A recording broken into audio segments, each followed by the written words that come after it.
William, aujourd'hui nous allons parler salut et religion, dénomination. On le sait, il y a énormément de religions et chacune dit avoir la vérité, chacune dit apporter le salut. Mais dans cette flopée d'informations, la question qui se pose c'est est-ce qu'une personne qui n'adhère à aucune dénomination peut être sauvée? Merci pour la question, Emmanuel. C'est une question vraiment très une bonne question parce que les gens nous posent généralement la question, ou même par rapport au baptême, est-ce que on peut se baptiser à partir d'une dénomination? La réponse est très simple. Le salut, qu'est-ce qui représente le salut dans le christianisme? Parce que si tu me dis que tu peux être musulman sans appartenir, je vais dire oui, parce que dans le salut, dans l'islam, c'est autre chose. Mais dans le christianisme, acte, on peut lire Actes chapitre 4, le verset 12. Acte 4, verset 12. Il n'y a de salut en aucun autre, car il n'y a sous le ciel aucun autre nom qui ait été donné parmi les hommes par lequel nous devions être sauvés. Tu vois, il n'a pas dit, il n'a pas cité une dénomination dedans. Ouais, c'est ça. Le salut se trouve en Jésus-Christ uniquement. Quand les apôtres baptisaient les personnes, on a l'exemple de Philippe et l'Éthiopien. Il n'a jamais dit voici ton nom dans un registre de l'église de Jérusalem. Il n'a jamais dit je vais écrire ton nom dans tel endroit. On voit que aussitôt le Saint-Esprit a poussé Philippe à disparaître et l'Éthiopien a continué son chemin. Qu'est-ce qu'il avait besoin de l'Éthiopien? Il était en train d'étudier la parole. Il avait besoin qu'on l'éclaire de savoir si c'est Jésus le Messie ou quelqu'un d'autre. Tu es d'accord avec moi? Oui, Donc, je ne dis pas que les dénominations sont mauvaises dans le sens que il y a toujours eu la bonne intention au début des dénominations. exactement. Sauf que les hommes, dans leur façon de fonctionner, une fois qu'on arrive dans une dénomination, on pense qu'on a toute la vérité en fait. Ce qui fait que les gens ne prêchent plus Jésus en fait, ils prêchent les prérequis pour adhérer à la dénomination. Mhm. Tu vois? Oui, Donc, parce que le but des dénominations, à ce moment-là, c'est de te faire membre de la dénomination. Ce n'est pas de faire de toi disciple de Jésus. Pourtant, je dis bien, parce qu'il ne faut pas que les gens qui sont dans une dénomination prennent ça personnel ou émotionnellement. Non, on n'est pas en train de dire que votre dénomination est mauvaise. Je dis que dans toutes les dénominations aujourd'hui, lorsque vous voulez vous devenez, vous posez des questions. Qu'est-ce qu'on fait comme dénomination? C'est vous présenter quoi? Les prérequis. Voilà comment tu peux être adhérent. On te présente les doctrines de la dénomination. On est d'accord? oui, Ce n'est pas le Christ en te disant, voici pourquoi Jésus est mort pour toi. Voici ce que Jésus représente pour toi. Voici pourquoi il est ton pasteur, ton sauveur, ton Seigneur. Voilà, voilà. Et puis, tu fais la démarche de demander le baptême. Et le baptême ne veut pas dire appartenir à une dénomination. On peut être baptisé sans appartenir à une dénomination. Le baptême, c'est fait partie du corps du Christ. Le corps du Christ n'est pas une dénomination. Les gens font la confusion, en fait. Parce que Jésus dit qu'il y aura un seul troupeau. Il n'a pas dit, il n'a pas cité une dénomination dans ce mot-là. Il est un seul troupeau et il sera le seul pasteur. Et si nous partons dans Jean chapitre 15, le alors, verset 1er à 5. Jean 15, versets 1 à 5. Je suis le vrai cep et mon père est le vigneron. Tout sarment qui est en moi et qui ne porte pas de fruit, il le retranche, et tout sarment qui porte du fruit, il l'émonde afin qu'il porte encore plus de fruits. Déjà vous êtes purs à cause de la parole que je vous ai annoncée. Demeurez en moi et je demeurerai en vous. Comme le sarment ne peut de lui-même porter du fruit s'il ne demeure attaché au cep, ainsi vous ne le pouvez pas non plus si vous ne demeurez pas en moi. Je suis le cep, vous êtes les sarments. Celui qui demeure en moi et en qui je demeure porte beaucoup de fruits, car sans moi, vous ne pouvez rien faire. Tu vois, Jésus est clair ici. Il dit une chose très intéressante. Il est le cep. Il ne dit pas le corps du Christ, c'est ça son Église. C'est ça le corps. Le corps, donc tous les croyants dans le monde qui acceptent Jésus font partie du corps du Christ. Ils sont supposés faire, excuse-moi, ils sont supposés faire partie du corps du Christ. Oui, oui, oui. Parce que il a dit il est le cep. Il n'a pas dit la dénomination baptiste est le cep ou catholique est le cep. Il a dit il est le cep, lui. Tu vois? Donc, beaucoup de gens demeurent plutôt dans leur dénomination. Ils portent le fruit de leur dénomination. Il ne porte pas le fruit que Jésus dit ici de demeurer en lui pour porter le vrai fruit, l'amour. Tu vois ce que je veux dire? Oui, Donc, ça, c'est un piège d'héritage que les gens ont pris du système catholique romain. On se rappelle le pape qui avait dit Esra ecclesiam nulla salus. Ça veut dire hors de l'Église, il n'y a pas de salut. Donc cette expression, le système catholique romain, pas les catholiques, le système catholique romain a véhiculé cette doctrine que si tu n'es pas dans le système, tu n'es pas sauvé. En fait, c'est le système qui te sauve, c'est même pas Jésus qui te sauve. Ouais, c'est ça. Exact. Donc, dans le protestantisme a gardé l'héritage du catholicisme. Sauf qu'il n'y a pas le prêtre, mais il y a le pasteur. Tu vois? Oui, Et dans cet héritage, il y a aussi le concept de dire aux gens, si tu n'es pas dans telle dénomination, tu n'es pas dans le reste. Si tu n'es pas dans telle dénomination, tu n'es pas sauvé. Mais on ne peut pas dire ça aux gens parce que le corps du Christ, ce n'est pas la dénomination. Le salut, c'est en Jésus. Il y a des bonnes choses dans les dénominations, mais le centre du christianisme, ce n'est pas une dénomination, c'est Jésus. Donc, il faut donner la liberté aux gens. Les gens qui viennent dans votre dénomination, si demain ils découvrent que ce que vous dites c'est faux, ils ne vont plus vous faire confiance. exactement. Et il y a des gens qui font du shopping spirituel, ils passent de dénomination en dénomination, jusqu'au point où tu te rends compte que oui, si j'ai des amis que j'aime chez les baptistes, chez les adventistes, chez ceci, que je veux peut-être les visiter de temps en temps, tu peux visiter, c'est à toi de choisir. Tu comprends ce que je veux dire? Oui. Mais cette dénomination ne te sauve pas. Tu vois, à la lumière de ta lecture biblique, tu dois savoir que ton salut réside en Jésus et ton autonomie, ta dépendance, c'est en Jésus uniquement. Parce que si on te dit déjà que sans notre dénomination, tu peux être sauvé, tu as la mauvaise place. Tu Ouais. vois? Donc, l'idée est véhiculée et il y a des gens qui pensent que l'appartenance à une dénomination leur garantit le salut. Exactement. Exactement. Le juste vivra par la foi de Jésus, en fait. C'est ça le texte. Quand on dit Habakkuk 2, le juste vivra par la foi. Quelle foi? La foi de De Jésus. Jésus. Donc, le croyant doit s'enraciner à Jésus. Tu vois, il y a des bonnes personnes à la dénomination, hein. On n'est pas en train de condamner tout le monde, mais le produit de la dénomination aujourd'hui ne laisse pas, ne pousse pas les gens à désirer Jésus.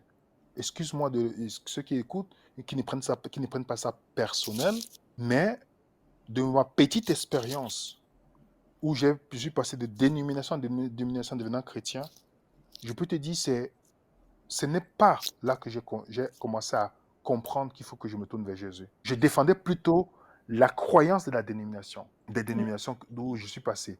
Donc, comment c'est possible que beaucoup de personnes te disent dans le témoignage que c'est après que j'ai compris, j'ai connu Jésus, après tant d'années dans la dénomination, en fait. Oui. Comment c'est possible?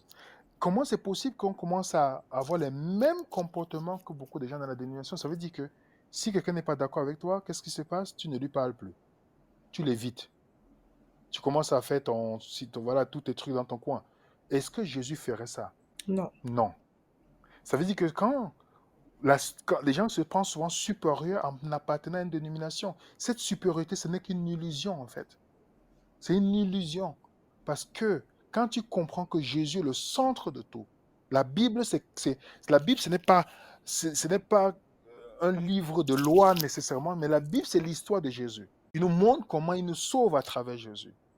Donc, si pour toi, être sauvé, c'est Jésus plus autre chose, c'est que tu n'as pas compris l'évangile. C'est qu'on t'a mal expliqué l'évangile. Parce que le salut, c'est en Jésus uniquement. Et quand tu es en Jésus uniquement, tu peux facilement produire les vrais fruits qui sont en Jésus. Avoir la capacité de pouvoir parler avec quelqu'un qui n'est pas d'accord avec toi, par exemple, C'est ça. Sans t'énerver, sans le sans haïr. sans t'énerver, sans l'insulter, sans aller t'asseoir et dire que tu ne parles plus à la personne, éviter la personne. Toutes ces choses-là, c'est ce que j'ai vu dans les dénominations, en fait. Et Exactement. heureusement que le christianisme est vrai. Si ce n'était pas vrai, je te dis, je ne suis pas chrétien depuis longtemps, c'est que c'est fini. Pourquoi? Parce que je me disais que Jésus, qui est notre sauveur, il avait la capacité de s'asseoir et discuter avec des gens qui ne pensaient pas comme lui. Et leur manifester l'amour dans cette différence-là. Parce que si toi, tu penses que tu es dans la vérité, tu vas voir cette vidéo, ce podcast que nous faisons. Il y a encore quelques religieux qui vont prendre ça personnel, comme si on est en train Oui, d'attaquer la dénomination. bien sûr. Pourtant, à la fin, qu'est-ce qui compte? C'est que même si tu appartiens à une dénomination, quand tu dois évangéliser, pose-toi la bonne question. Qu'est-ce qui compte? Est-ce que je veux que mon voisin soit membre de ma dénomination ou je veux qu'il connaisse Jésus? Mhm. Tu vois? Et il y a des questions. C'est pourquoi aujourd'hui, on a des amis dans toutes les dénominations, des gens que j'aime beaucoup, que je respecte. Mais moi, je leur dis toujours, si je dois évangéliser, si vous voulez évangéliser efficacement, Jésus a donné la réponse dans Jean 12, verset 32. Quand le Fils de l'homme sera élevé, j'attirerai le cœur. Élevez le Christ, pas votre dénomination. Enlevez les prétentions de votre dénomination parce que ça va peut-être braquer les gens. Quand je viens devant, je dis, ah, moi j'ai la vérité, tu n'as pas la vérité. Non, tu vas braquer les gens en fait. La vérité, c'est une personne. Non, mais clairement. Mais C'est tu une sais, personne. il y en a beaucoup qui pensent élever Jésus, qui pensent connaître, mais qui en réalité sont dans le faux total et donc du coup ne reflètent aucun amour. Et en réalité, il n'est pas élevé. Donc on parle de Jésus, Jésus, Jésus, mais il n'y a pas de profondeur derrière, il n'y a pas d'analyse derrière. Oui, parce que en fait, on a mélangé les prérequis, les doctrines de la dénomination à Jésus. Mhm. Donc, ce qui fait que parce qu'on a ajouté Jésus comme on ajoute par exemple du sel dans un repas, on se dit que c'est OK, le fait que j'ai dit c'est Jésus, c'est ça. Du Pose-toi marché. la question. Mais est-ce que tu penses que Philippe avait besoin d'ajouter quelque chose à l'Éthiopien? Non. Non, il n'avait pas besoin. Et on se rend compte que même quand les apôtres ont commencé à prêcher l'évangile et ils ont compris, Pierre qui ne voulait pas aller chez les non-croyants, ils ont compris, il y a une chose qui est intéressante que Pierre a donnée. Dans l'échange qu'ils ont dans le livre des Actes, tu vois, Mhm. où où ils se rendent compte que voilà, ils sont décidés, qu'est-ce que nous allons donner? Et on voit que ils n'ont jamais dit il faut qu'ils appartiennent à une dénomination. Tu vois? Ouais. Ils ont dit dans Actes chapitre 15, il dit dans le verset 19, c'est pourquoi je suis d'avis qu'on ne crée pas de difficulté à ceux des païens qui se convertissent à Dieu. Tu vois? Mhm. Et puis il continue en disant, mais qu'on leur écrive de s'abstenir de souillure des idoles, de l'impudicité, des animaux étouffés du sang. Pourquoi? Parce que c'était pour la santé. Car depuis bien des générations, Moïse a dans chaque ville des gens qui le prêchent, puisqu'on le lit tous les jours de sabbat dans les synagogues. Tu vois? Oui. Et on voit que il dit bien, je suis d'avis qu'on ne crée pas de difficultés aux gens.